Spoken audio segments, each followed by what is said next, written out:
You have a Jew and an Akum, who are partners in sharecropping a field belonging to a Jew. Sahano Morikai to Ovid Kochavim. David Kochavim Nakit B'Shabsa, V'Yisrael Bechad B'Shabsa. So we'll say ultimately again, there were these two saffron farmers.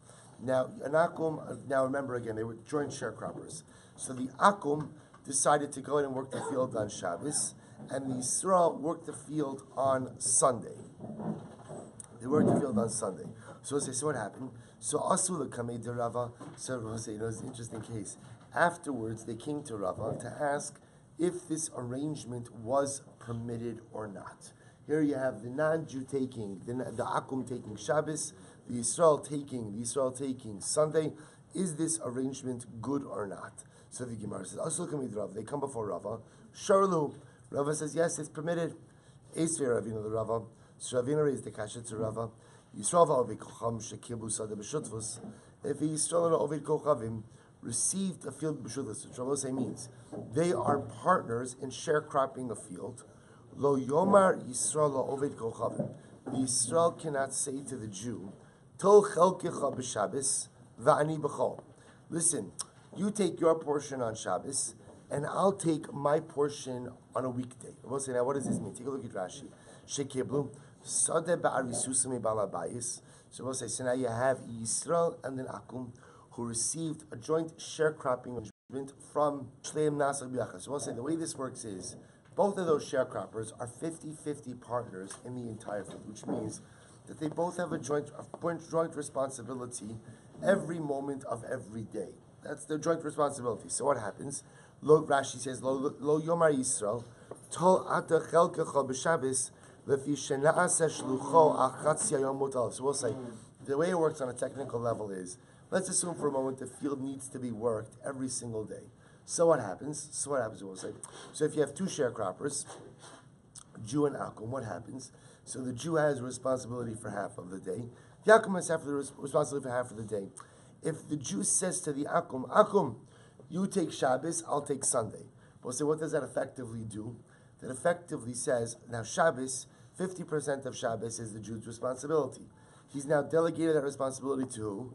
To the Akum, which means that the Akum is his shaliach for working on Shabbos.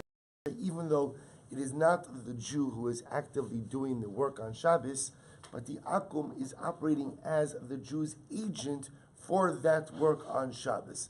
That is just as... It's not, when I say just as problematic, it means it is problematic. Obviously, I will say it's different if my shaliach does work for me on Shabbos than if I go ahead and do it myself, but it is prohibited regardless. So the idea over here is that Ravina is saying to Rava that a Jew is not, once a Jew has a joint sharecropping arrangement with a Gentile, a Jew can't go ahead and swap shifts with the Gentile or with the Akum, because the Akum is effectively working on behalf of the Jew. However, v'im hisnu mitchila, but I will say there is a way to do this. What's the way to do this? Hisnu mitchila means, so listen to this. Let's say Jew and Akum know that they are about to receive a sharecropping contract from Jewish owner. We'll say if before the sharecropping arrangement is made, they agree between the two of them, between themselves, that what? You'll take Shabbos, I'll take Sunday, Rabbosai. That works. Why? Look at Rashi. Mutter, Tahalo Kibel Ale Yisrael, the Shabbos, Veina Ovid Kochavim Shluchos. Rabbosai, here's the issue. Each of them has a 50% responsibility for each day. Then for the Jew, that means he has responsibility for 50% of Shabbos. Which means that now when he subsequently swaps with the Akum is working as his shaliach for the Jews' 50% of Shabbos. However, if before the sharecropping arrangement actually was made, the Jew says to the Akum, listen, before this is made, we agree, your Shabbos is yours, Sunday is mine. So therefore, since that arrangement was made before the sharecropping arrangement ever devolved upon them, therefore, ultimately, again, the Jew never acquired a 50% work obligation on Shabbos. So hear the distinction? Once the sharecropping arrangement is made, the Jew acquires a 50% obligation for each and every day. When he assigns that 50% obligation to the Akum is working on his behalf. Masha'en came. if the Jew mitchila assigns Shabbos to the akum before he ever acquires a 50% obligation in the day, that assignment effectively goes in and removes any Shabbos interest from the Jew, in the same way that the assignment removes any type of Sunday Yom Rishon interest to the akum. So in Hisnu Mitchila Mutter, in Bal Cheshbon, so now watch this. Now working forward, in Bal Cheshbon, means, look at Rashi, right across in Rashi, in Bal Cheshbon, Lav Ahisnu Mitchila Koyin. This is not referring to the case of where they arranged. They made this arrangement. Kiblu stam, va'asu stam, va'ayela oved kochavim b'Shabbos, va'as v'Yisrael b'chol, v'lo tzivo Yisrael. So we'll say this is now a third case. We'll say in this third case is there was no arrangement. There just was no arrangement. It just happened to work out that what? That the Akum worked on Shabbos and that the Yisrael worked on Sunday, but there was no pre-made arrangement. So the Gemara says, "V'lo tzivo Yisrael u'bo lecheshbon la'achar zman, lomar kama yemei Shabbos natalta ani va'ani etol kinegdan achol." What happens? There was no pre-cheshbon that was made. Now what happens? They're coming to settle up, and now when they're coming to settle up, so the Akum's discussing how many Shabbosos he worked. The Yisrael's discussing how many Sundays he worked. So we'll say in this case over here, Aser. Ultimately, again, this is Aser. And we'll say now, why will this be Aser? Because at the end of the day, if the Yisrael is taking the corresponding Sundays to the Shabbosos that the Akum worked, I will say, what does that show? That shows that the Yisrael also has an interest in the Shabbos Malacha. It's just that, again, the Akum was working as his Shaliach. So I'll say, so bottom line over here, it turns out that Rava ruled erroneously. Remember again, what happened over here? The Jew and the non-Jew were partners in the sharecropping the field of Yisrael, the saffron field. What happens? The Jew worked on Sunday, the Akum worked on Shabbos. They now came to Rava to say, by the way, is this arrangement mutter? Rava said yes. Ravina quotes the Brisa Rabosai, and the Brisa seems to indicate that this type of arrangement is usher. In other words, they had no pre-arrangement. They're now coming to make their cheshbonis. The Brisa says explicitly that such an arrangement is in fact usher, to which the Gemara says ichsif. Rava was embarrassed. Why was Rava embarrassed? Rabosai? Because he ruled incorrectly. He made a mistake in his psak halacha. The sof igloi milsa. Interestingly enough, as the matter progressed, it became clear the hasnu meikarav. So ultimately, again, I will say that's what? That in fact, this was a different kind of case. That this was a case of where the sharecroppers made an arrangement before the actual sharecropping agreement was made. So we'll say, so in other words, what happened over here? That Jew and Akum, they knew that they were going to be awarded, so to speak, their sharecropping contract. So what did they decide between the two of them? Before the contract was awarded, Jew said, "I'll take Sunday." Akum said, "I'll take Shabbos." So we'll say, what's the status of such an arrangement? What's the status? It's mutter. We'll say, remember again, why is it mutter? Because at the end of the day, what we just said before is as follows. If the Jew assigns the Shabbos interest before the Shabbos interest ever becomes his, that's fine. So it turns out at the end of the day, that was the case over here. So it turns out that what?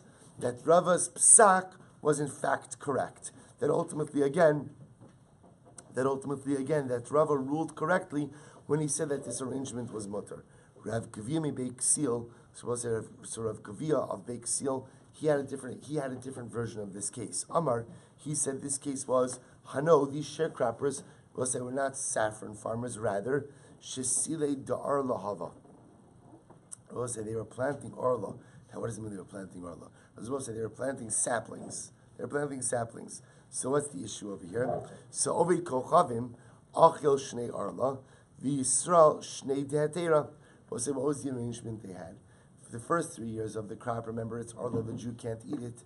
So the arrangement was as follows. The Akum would eat for the first 3 years. He would eat the fruit of the first 3 years, the Arla years, which the Jew can't. And the Jew would eat the crop of the second 3 years. So look at Rashi also just a moment.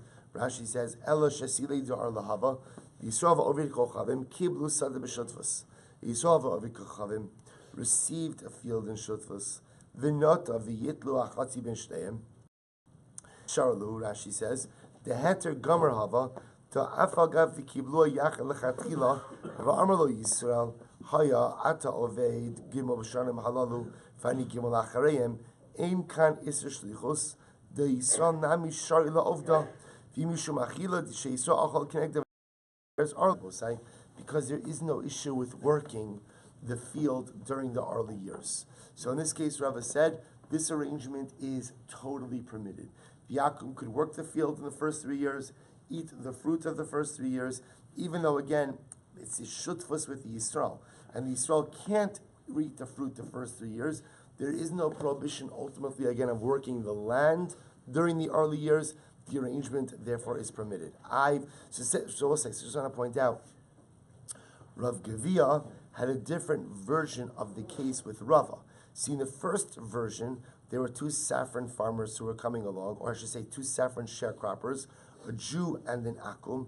And again, they arranged amongst themselves. The Jew would take Sundays, the Akum would take Shabbosos. They came before Rava. Rava says the arrangement is mutter.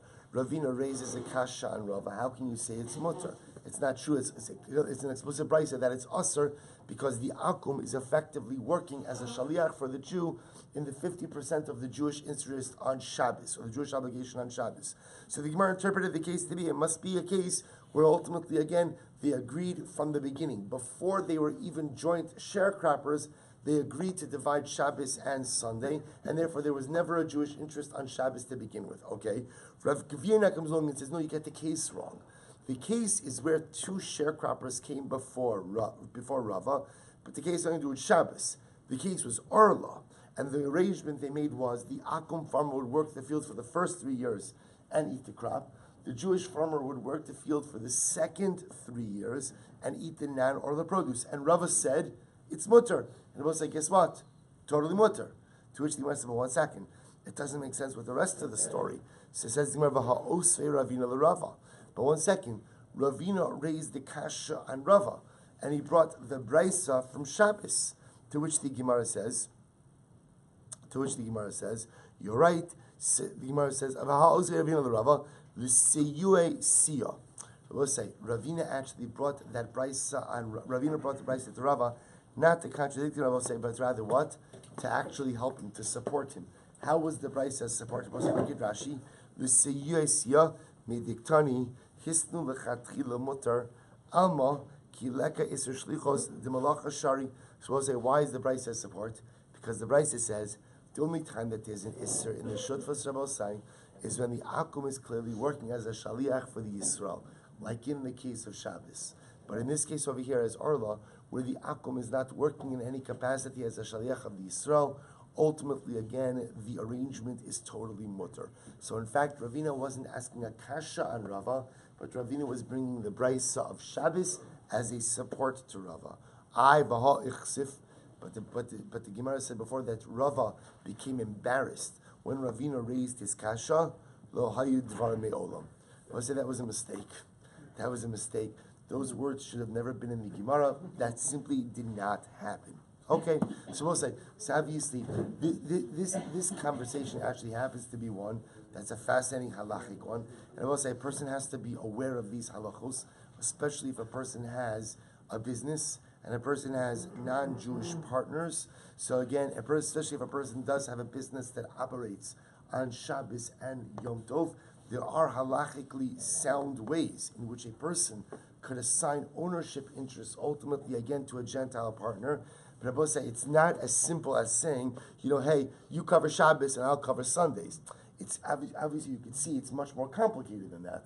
Because the Maisa, again, if there's still Jewish ownership interests on Shabbos, then the Maisa, again, there's a problem ultimately, again, with the Akum working on Shabbos. That's why I will say, again, without getting into technicalities, if a person does have a business that operates on Shabbos and Yom Tov, I will say, in order to mamish avoid serious Isurim, a person has to have what's called the Shtar Mechira. Shtar Mechira ultimately is a shtar that assigns ownership interests, full ownership interest of a business to a non-Jew over the course of Shabbos and Yom Tov. Again, I'm simplifying a little bit more. It's not a complicated process, but L'maisa, again, is something that has to be understood. Because again, people often think that as long as the Jew's not working on Shabbos and the Gentile, the Akum, or it has to be Akum, the Gentile is that Shalom, it's not true with issues. Simar goes later.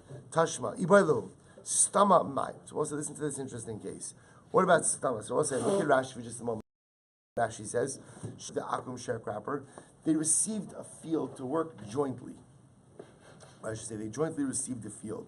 But Stam, we'll say without any prior arrangement. Shekiblu Stam, Va'asu Stam, Ovi Kochavim B'Shabbos, V'Yisrael B'Chai B'Shabbos, V'lo Amar Yisrael Me'olam Tal Atas HaShabbos V'Ani B'Chol, Ma'u Lachlok Stam B'Shav V'lo Yaski Yisrael Shabbos. So we'll say, listen to this case. Yisrael and Akum are joint sharecroppers. They never made any previous arrangement. They never spoke about you take Shabbos, just the way it turned out is that the Akum ended up going ahead and working every Shabbos and Yom Tov. The Yisrael ended up working every other day, right? And I will say, but they never made any kind of formal arrangement. They never arranged it. So now what happens? They come to divide up. But that was the way, the point I was making is, there was never any arrangement, nor did anyone ever speak about it. It's just the way the days, never any step. I own a 50% interest in Shabbos. You own a 50% interest in. If you actively, the Akum is working on my behalf on Shabbos. Masha'inkin, if I say, I have no interest on Shabbos. I don't have an ownership interest on Shabbos. I yield my ownership interest of Shabbos to you, and you in turn will yield your ownership interest on Sunday to me. Then I both say that works. We'll say that's why, again, I want to mention, again, if a person has a business that does operate, that has to operate on Shabbos and Yom Tov, a person must deal with this issue. Otherwise, just because I have a non-Jew involved or a non-Jew working, or even a non-Jewish partner, that is not enough. A person must actively assign ownership interest on Shabbos and Yom Tov through the mechanism of a shtar mechira to an akum, or the business has a serious, to be an explicit assignment of ownership interest of Shabbos to the Gentile. And the absence of that, Rabbi saying, creates a problem. On the other hand, the Gemara says, Ema Sefer, look at the end of the Raisa, in Baal Lecheshbin, Aser, Hastama Mutter. Rabbi said, what does the end of the Raisa say? That if they actively become to a cheshbon, so what does it mean they come to a cheshbon? Meaning, they begin reckoning out, well, you worked 4 Shabbosos, I worked 4 Sundays, that's when it's Asr. We'll say, why? Because the Jew is leveraging his Sundays against the Gentile Shabbosos. So therefore, it's clear that, again, there's a quid pro quo. That's when there's a problem. Hasta mamuter. We'll say, rather, again, you can't infer anything from this brisa. So we'll say, just, again, although these halachas are more complicated, so we'll say, we would not rely on just a stam case. In order for the Jew ultimately, again, to be able to split the proceeds with the akum, there has to be an explicit assignment of Shabbos interest to the Gentile, and must be proactive. So on the front end of the business arrangement, there must be a clear and explicit understanding that on Shabbos, the business and its interest is assigned, or are assigned ultimately again to the akum. Hadrin aloch. I will say Mazel Tov. In behema bepundukosha odegochan. I will say you cannot stable your animal in the pundak, in the inn, or in the stable of an akum. Why? Because good morning, Mr. Schoenfeld. Because ultimately, again, because the animals, the akum, ultimately again is chashud, is suspect for bestiality. Therefore, again, you cannot stable your animal with the akum. A woman should not be alone with an akum, ultimately, again, because of a concern of immorality. Now, we'll see in the Gemara, there's an Isser Yichud regardless. In other words, the Isser Yichud is not unique to an akum. Isser Yichud is by Jews also, so we'll discuss this. And I will say, similarly again, a man should also not be alone with an akum. Why? Because I will say the akum is chashud ultimately again for bloodshed. So the woman shouldn't be alone with the akum. The man should not be alone with the akum. Ultimately of shvichos damim, of murder. We'll say Amadeus. Here we go. Or minu. So the Gemara raises a kasha. Or minu. Lochin mehen behema lakusin. Now watch this. Bishlama. So meaning the idea over here is I could purchase an animal from an akum for any type of carbonic issue or any type of carbonic use, and I need not be concerned that the animal itself was ever used for Avoda Zara or ever engaged in bestiality. So says the Gemara, Bishlama Muktsa v'ne'evad. I understand that I don't have to be worried that the animal was set aside for Avodah Zara or was worshipped. Why? Because im isa de iktsie, vim isa de palche, lava masbile. Because it was at the end of the day, if the animal was actively set aside for Avodah Zara, or if the animal was worshipped, then what? Then what? It would not have been sold. And understand that the akum has incredible respect for his Avodah Zara also. So if he's going to go ahead and set aside an animal for Avodah Zara, or if an animal has been worshipped for Avodah Zara, he's not selling it to a Jew. So if meaning again, out of respect for his deity, out of respect for his Avodah Zara. So therefore, if it's being sold, I understand that I don't have to worry about any issue regarding Avodah Zara. Which I will say, by the way, if you think about it, is an incredible testament to the ruchnius of the akum. I know that sounds strange. As I will say, people do all kinds of things for a profit, right? All kinds of things for a profit. Yet amazingly enough, what the Gemara is saying is, an akum takes his Avodah Zara seriously enough that he will not allow financial gain to go ahead and erode the sanctity of his Avodah Zara. I'll say this is mamish like Ezu Chacham lo made me call Adam.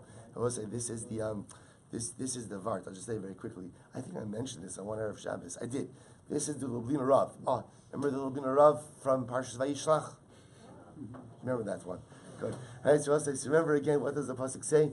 Im Lavan Garti, right? Im Lavan Garti ve'echar ad ata. So remember, what does Rashi say? Im Lavan Garti v'taryag mitzvah shamarti v'lo lamarti mima'as of klum.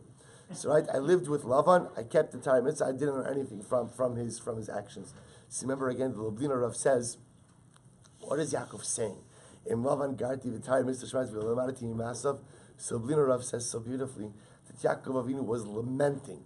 Im Lavan Garti v'Torah mitzvah shamarti v'lo lamarti mima'as. I should have learned from Lavan because I saw Lavan sinning all the time. And he always sinned with such hislavus. He always sinned with such passion. So I also taryag mitzvah shamarti. I kept mitzvahs also. I but nebach v'lo limarati mimasav. I should learn from Lavan the way Lavan sinned with such hislavus and passion. I should do mitzvahs in that same way. Taryag mitzvah shamarti. It's true. I kept all the mitzvahs. I was good behaviorally. But it was a krecht. V'lo limarati mimasav klum.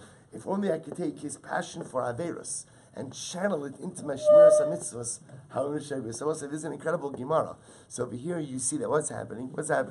So the Akum will not sell his animal that was set aside for Avodah Zara, even for a lot of money. Once it's a deity, once it's Kaddish, so ultimately, again, the Akum will not compromise his morality, I should say, his religiosity, his theology for money. Incredible Yisod. Elo, Rova v'nir v'lechush, Rabbi will say, so, but why shouldn't I be concerned that maybe the animal engaged in immorality? In other words, that maybe the animal was violated or was a participant in bestiality. My animal with an akum. Why? Because an akum is suspect to engage in bestiality.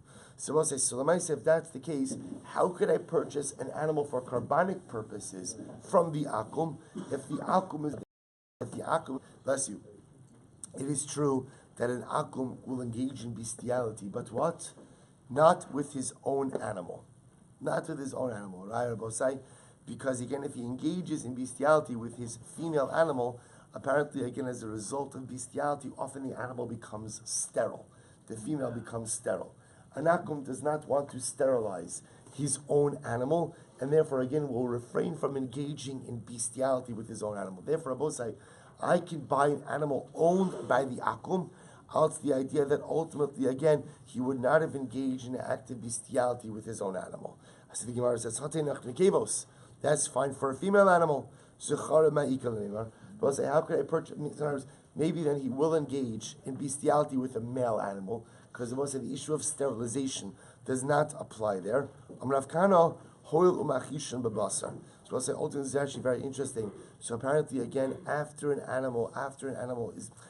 human being engages in active bestiality with a male animal, apparently, again, it diminishes the vitality or physical strength of the male animal. So most it could be, I don't know, maybe it's traumatic for the animal, I'm not sure what it is, but Lamais, again, it goes ahead, the male, literally, Machishin Babasar means the animal loses some of its body mass. In other words, it becomes weaker.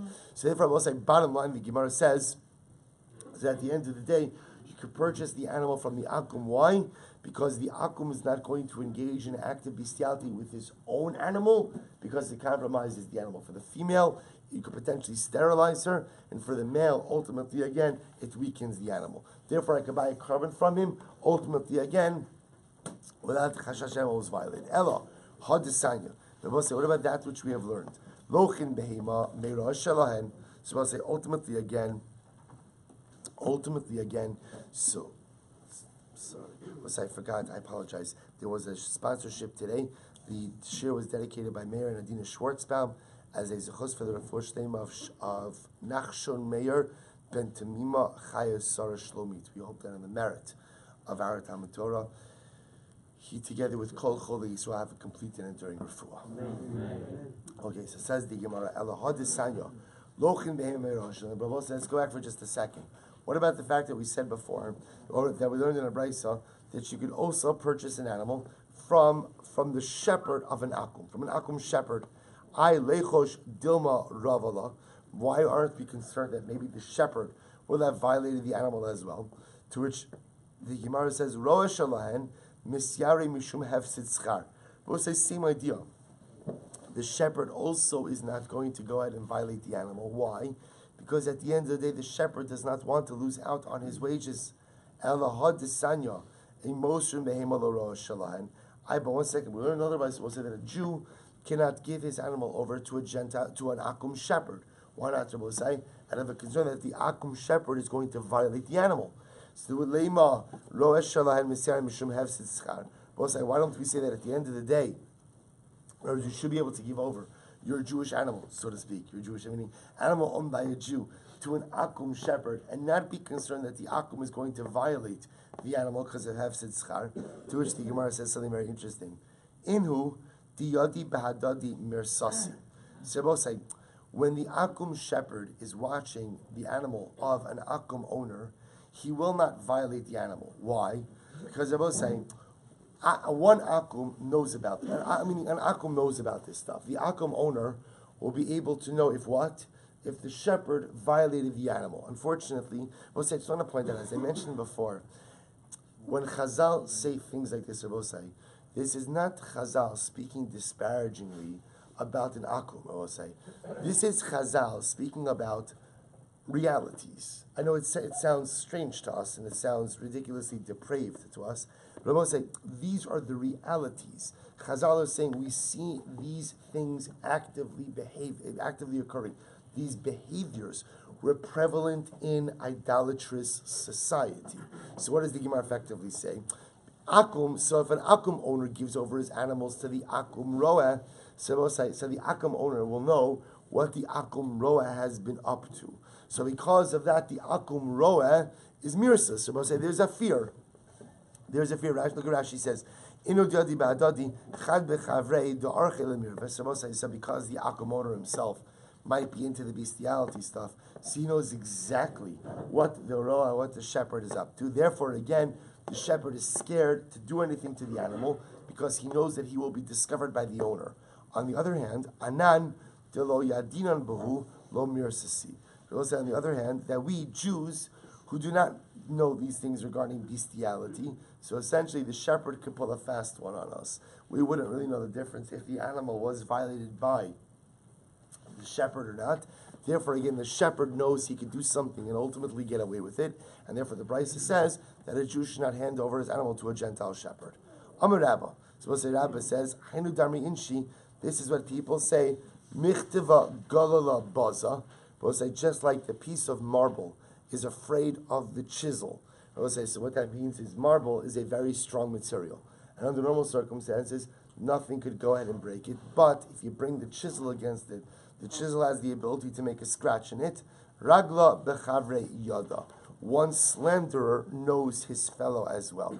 So say, look at Rashi for just a moment. Rashi says, Michtava gala baza ragla b'chavre yada, Michtav shekor garfi she'al barizol korev rosh mesakalo, shayish, klomar, hashayish shu kashi garim in ha-michtav, lefishu makir, v'chein racha b'leh. So the idea is that things are only scared of other things that they know its weakness. So the marble is only scared of the chisel. One slanderer is only scared of another slanderer. The idea being, you're only scared of someone who knows your secrets, your dark secrets.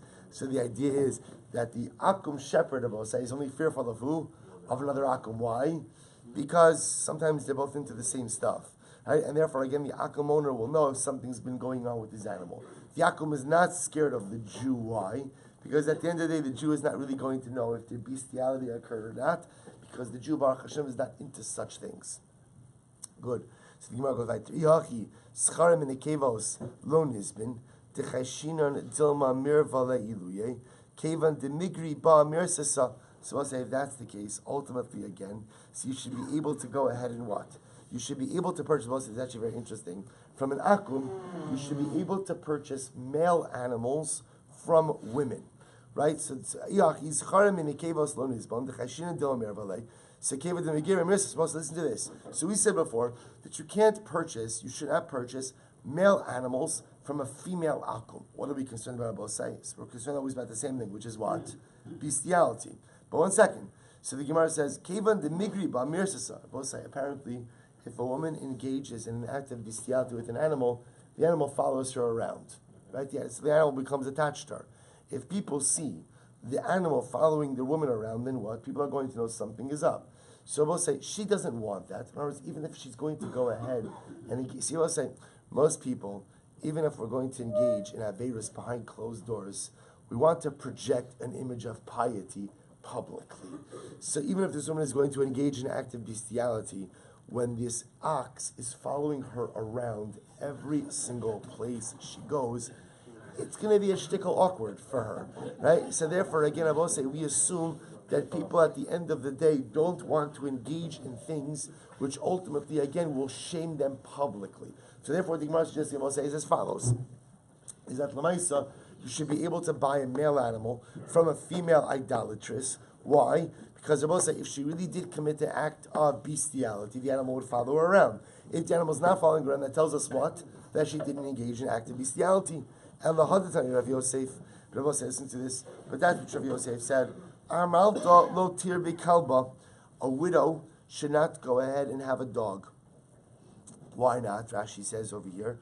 Rashi says, lo tir kalba, shematis ave v'tarbi enuala. Because Rabbi say, perhaps ultimately again, she will engage in an act of bestiality with the dog. Rabbi say, what does that mean? Stam, a person is not nechshon. We'll say the idea is, we'll get into this a bit more. The idea is, I will say that there are certain things that we say by an almana that she should not do because she is alone, lest people begin to gossip. People begin to gossip in all kinds of ways. Therefore, there are certain things that she should not do, lest people begin to gossip. So she shouldn't have a dog, lest people begin to gossip. And Rabbi says she should not offer lodging to a single yeshiva student. Which Rabbi say, again, even assuming there's not an issue of yichud, she should not have a male boarder in the house. Bishlama bar beirav tzniyalah.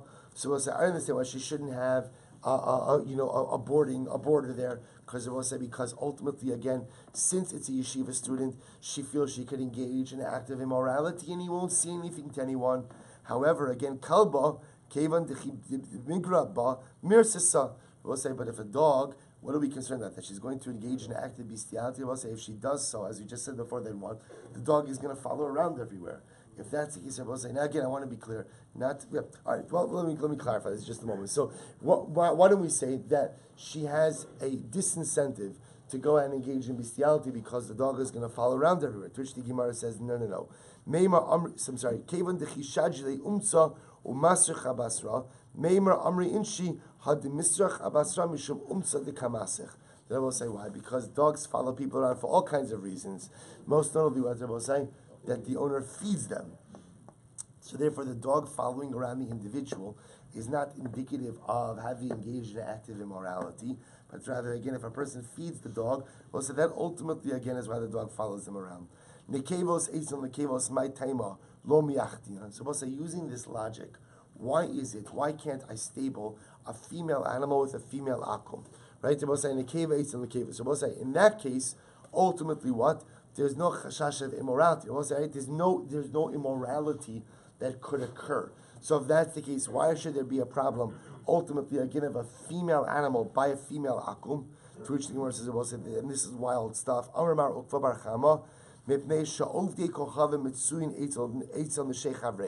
Because I will say, ultimately, again, Ovdei Kochavim were exceptionally immoral. And adultery was commonplace. Which I will say again, unfortunately, we live in a similar society as well. Adultery was commonplace. So they would often frequent their friends' wives. And what happens? One time, the adulterer comes to the house of the adulteress, and she's not there.